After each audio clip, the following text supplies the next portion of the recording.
Lalo na dito sa Pilipinas, sobrang init. So, kailangan mo talaga uminom ng malamig na tubig. Importante talaga yung ice. Ay, oo.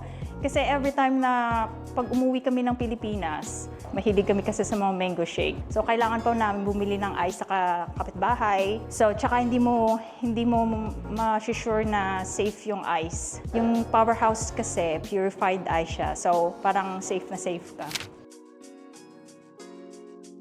Before, yung mga ano lang, yung mga maliliit na yung mga ice machine.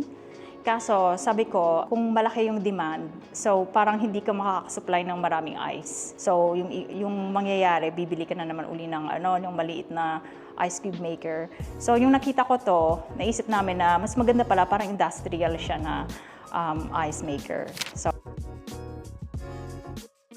oo naman, syempre. Kasi commodity talaga siya. So, tapos lalo na dito sa Pilipinas, sobrang init. So, kailangan mo talaga uminom ng malamig na tubig. Importante talaga yung ice. Kung naghahanap kayo ng ice business, yung Powerhouse na kasi sobrang napaka-accommodating nila, napaka-professional ng mga staff, and very friendly, and hindi nagmamadali, binibigyan ka ng time na mag-isip. Yung machine nila, may quality talaga. Powerhouse number 1.